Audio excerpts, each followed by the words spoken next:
It's 36 hours after Hurricane Katrina has blown through the Big Easy.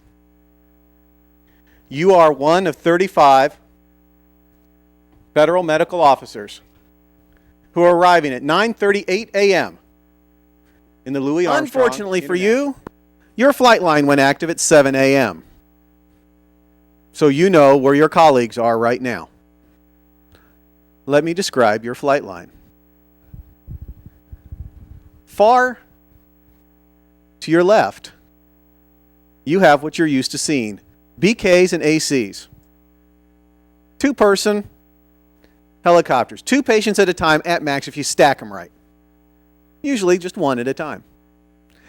Right down the center flight line, simultaneously, you have something that you're not used to seeing in the civilian world. Blackhawks, Dolphins, and Sea Kings. 8 to 10 patients or evacuees per load. On the far right-hand side of your flight line, you have something that only a few of you may even have been born when you last saw them in large-scale use. It's called a Chinook. It has 2 rotors, a huge drop-down tailgate, and carries 80 patients or evacuees, even on litters, at a load. That's 80 plus 8 plus 2 or 90 people. You're rotating your flight line every 10 minutes. That's 540 people an hour in a 12-hour shift. That's your incoming surge for the next 5 days, on top of 5,387 people that have yet to be triaged. Emergency Severity Index. That's that 1 through 5 that you see used in the hospital. Straight out of the instructor's manual, ideal training says you should be able to triage 1 patient every 8 minutes. Now with 5,387, do something a little faster. But because you have been well trained, you know that there's something else. There's start or jump start. If you just can't walk past a dead body without opening an airway and blowing in it 2 to 4 times. And you know out of that manual, that's 30 seconds per. But we're still talking then about over 2,700 minutes.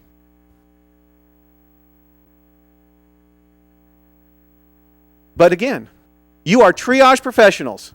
You absolutely know that you can use integrated triage. You can take mass, move, assess, sort, and send from the military and get rid of 80% of those patients in a matter of a couple of minutes. Now, I don't know about you, but my favorite triage device, my favorite medical instrument to perform a triage with is a bullhorn. You will pick up that bullhorn and you will announce, if you can hear the sound of my voice, follow Kate to Concourse A. And lo and behold, 80% of everybody will get up and will follow Kate to Concourse A. You've just gone from 5,387 people to just a hair over 1,100 that quickly. You then announce, if you couldn't follow Kate, please wave an arm or a leg at me so I can find you. I'll be right over to check you eventually. Because the people who got up and walked, they have declared themselves green tag, minimal. They are alert, oriented, ambulatory. They can maintain an upright posture for 60 feet while moving 2 major motor groups against gravity. Their care can wait more. Importantly, they can be evacuated. Those that just could wave their arm and a leg, they've declared themselves yellow. They are alert, oriented, following commands, but they're non-ambulatory. But they can move at least 1 major motor group against gravity. They do require some care before they can be evacuated. But their care can wait, just not as long. At the airport, we found another group. We'd walk up to them, I'm going to touch you here, and we go, Annie, are you okay? And they would shoot through the ceiling. Asleep. Green tag, follow Kate, Concourse A, end of the line, you are not paying attention. Once you have moved those folks, you need to switch systems. Because now you have to go person to person. You move to start. simple triage, and rapid treatment, which is based on RPM, respiration, pulse, and mentation. You walk up to somebody, if they have a respiration in the normal range for an adult, 12 to 20, age appropriate in a child, move to the next criteria. If they have no respiration, they are dead. Move to the next patient.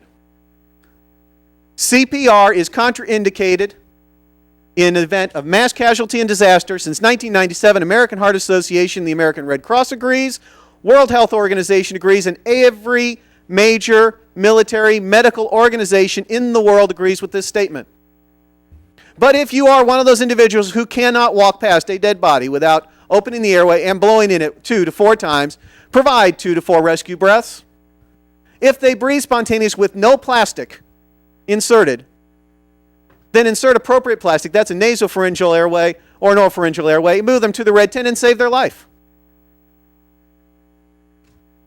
If they do not breathe spontaneously with a manually maintained airway, they are dead. Move to the next patient.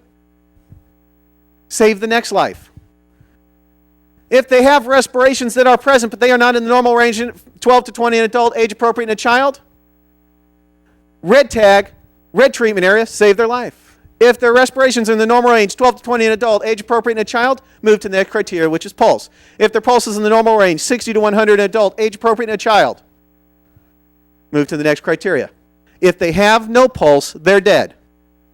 There is one and only one exception to this. Known organophosphate-based nerve agent toxicity. Maybe if you're in the Midwest, you could get away with organophosphate pesticide. In that circumstance, give them 1, 2, 3 Mark I kits. That's atropine and 2-PAM. Circulate it with CPR for 1 minute. I would recommend against mouth-to-mouth in these people. One of two things will occur. They will either get up and be very angry with you, but they'll have a pulse and be breathing, or nothing will happen, they're dead, move on. If, on the other hand, they have a pulse, but it is not in the normal range, 60 to 100 in adult, age appropriate in a child, they are a red tag, moving to the red treatment area, please save their life. If they have a pulse in the normal range, 60 to 100 in adult, age appropriate in a child, move to the next criteria, which is mentation. Now, mentation falls into 3 categories. You are either conscious, alert, oriented, following commands, ambulatory, but not paying attention, concourse A, following Kate, green tag. End of the line. You are conscious, alert, non-ambulatory, following commands.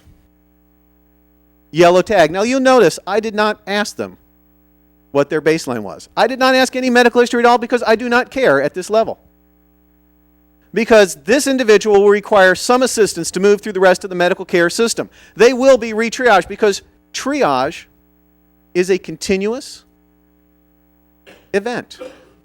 It is not a one-time thing. In fact, you have been triaging me since I first appeared in front of you today. And in fact, you've been doing 2 types of triage simultaneously. Now, some of you are looking at me again dubiously. The nurses in the room and the paramedics in particular, I've been to lunch with you guys.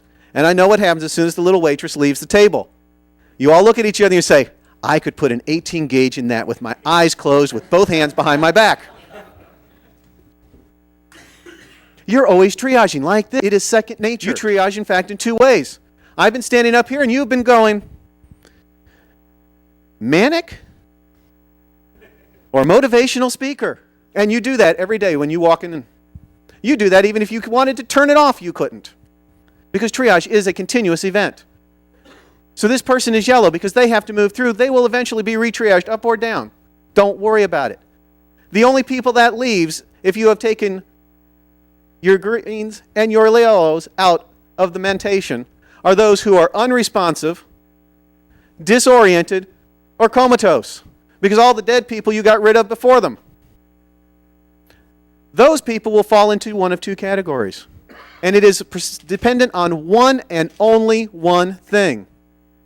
The resources you have available at that moment. It is a medical decision based solely on resource.